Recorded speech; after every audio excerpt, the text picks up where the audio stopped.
안녕하세요. 송천중학교 여러분.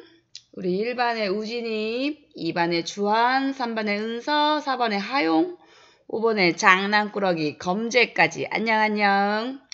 오늘은 운동을 방해하는 마찰력이 무엇인지 알아보도록 합시다. 우선 영상을 볼게요. 신난다. 잘 나간다.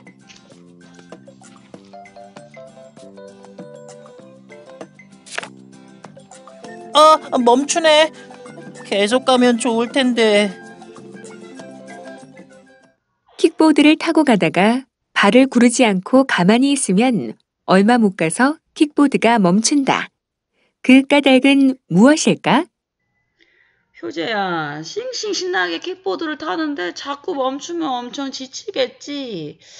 이번 시간을 통해 어떻게 하면 발을 덜 구르면서 멀리는 갈 수 있는지 한번 생각해보자. 우리가 어떤 수평적인 운동을 한다고 할 때 우리 운동을 방해하는 힘이 있어요. 그런 걸 마찰력이라고 합니다. 마찰력의 가장 포인트는 두 물체 사이에 접촉하는 면이 있다는 거예요. 그러니까 공기 중에 둥둥 떠가면 마찰력이 존재하지 않고 우주에서도 마찰력이 존재할 수 없죠. 하지만 아주 매끄러운 얼음이라고 하더라도 사실 자세하게 보게 되면 약간은 이렇게 울퉁울퉁하다고 생각하시면 돼요.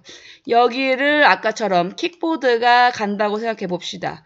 그럼 당연히 요철에 걸리면서 울퉁울퉁하면서 속도가 더 느려지면서 점점점 멈추게 되겠죠. 이렇게 운동을 방해하는 그 어떤 힘, 그거를 마찰력이라고 얘기하는 것입니다. 마찰력이 한번 방향을 알아보도록 합시다. 자, 여기에 보면 남자친구가 지금 책을 책상 위에서 쭉 밀고 있어요. 그럼 마찰력은 어디로 작용하게 되면 이 운동을 방해하는 힘이기 때문에 내가 주고 있는 힘의 반대 방향.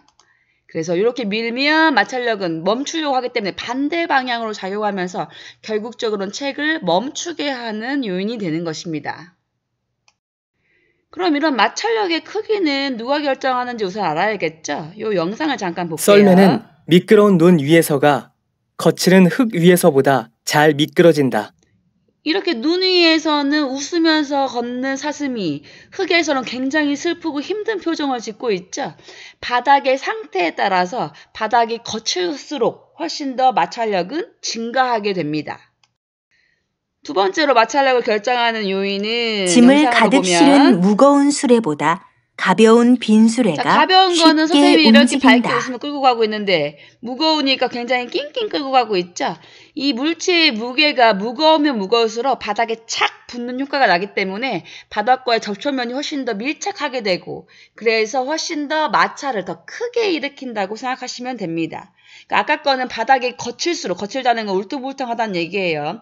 거칠수록 마찰력이 크게 커지고 물체가 무거울수록 마찰력의 크기는 커지게 되는 것입니다. 그리고 또 한 가지 더 유의할 사항이 있는데요. 여기 그림 보세요. 여기 그림처럼 이렇게 비탈진 면 이런 거를 빗면이라고 얘기합니다. 빗면에서 나무 도막을 하나 쭉 굴릴게요. 그러면 동일한 무게와 동일한 바닥으로 되어 있다면 이 빗면의 기울기가 커지면 커질수록 당연히 중력을 받는 양이 커지겠고 속력이 더 빠르게 씩 내려올 수 있게 되겠죠. 빗면의 기울기가 이렇게 작으면 마찰을 더 크게 받게 되면서 훨씬 더 큰 마찰력으로 속도가 느려지게 되겠죠. 다시 얘기하면 우리가 미끄럼틀을 탄다고 생각해봐요. 미끄럼틀의 일종의 빗면이겠죠. 미끄럼틀의 높이가 높으면 높을수록 내가 더 씩 빠르게 내려올 수 있는 거 그거를 조금 염두에 두세요. 우리는 요 실험은 이제 우리 수업 시간에 실제 수행평가 실험으로 한번 실시해 볼 겁니다.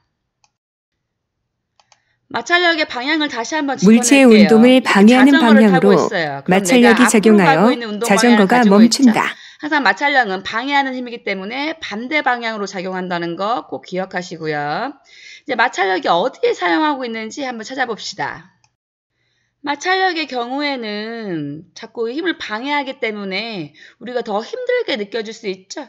그래서 이제 그냥 자전거를 타는 것보다 자전거에다 윤활유를 발라서 기름을 발라서 부드럽게 해서 접촉 면적을 부드럽게 해주면 마찰력을 줄여서 훨씬 더 적은 힘으로 손쉽게 자전거를 몰고 갈 수 있겠죠.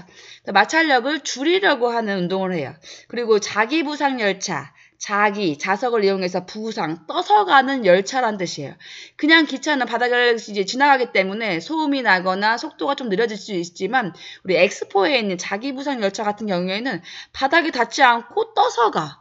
그러니까 당연히 접촉하는 면적이 없으니까 마찰력이 거의 존재할 수 없겠죠.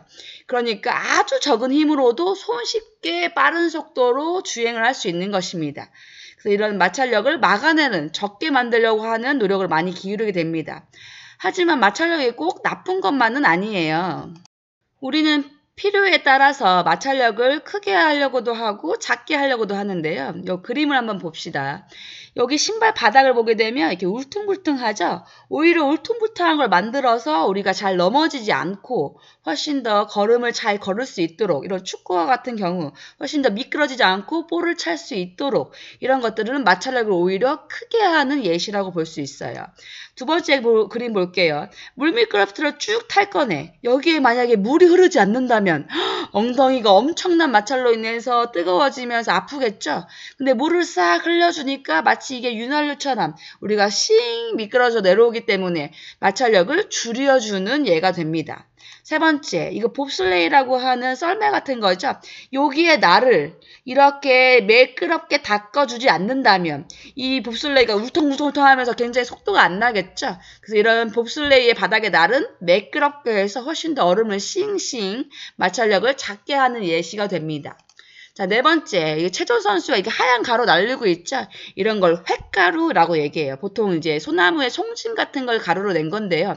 이거는 송진이기 때문에 끈적끈적해요. 그래서 우리가 보통 봉을 잡고 체조를 할 때 땀 때문에 미끄러져서 실수를 하는 경우가 있는데 이런 횟가루를 바르게 되면 훨씬 더 끈적끈적해서 이제 그 봉을 놓치지 않는 마찰력을 크게 하려는 예가 됩니다. 자, 여기 역학년 수로에 베어링이라고 되어 있는데요. 베어링, 5반 찬영? 베어링이 뭐지요? 베어링이랑 여기 보세요. 여기 보면 이게 동그란 구슬처럼 된 게 들어있죠? 우리가 이제 바퀴나 이런 모양을 동그랗게 만들어서 훨씬 더 마찰력을 최대한 줄여주는 모양을 갖는 겁니다.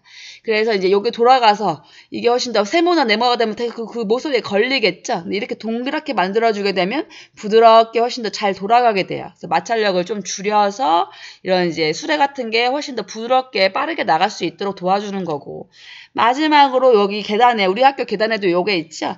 이렇게 어떤 검은 테이프로 발라놨어요. 요걸 바르지 않으면 훨씬 더 잘 미끄러지는데 고무 같은 테이프를 이렇게 패킹함으로써 훨씬 더 미끄러지지 않게 마찰력을 크게 해서 안전하게 할 수 있도록 그런 것들은 이제 마찰력을 크게 하는 예시가 되겠습니다. 우리 1반의 명은이 선생님 말 잘 알아듣고 있지요? 자, 문제 나갑니다. 마찰력의 크기는 두 가지가 결정하죠. 하나는 알려줄게요. 표면의 거칠기가 결정하고 하나는 물체의 땡땡, 이 네모칸이 무엇일까요? 자, 댓글로 달아주세요.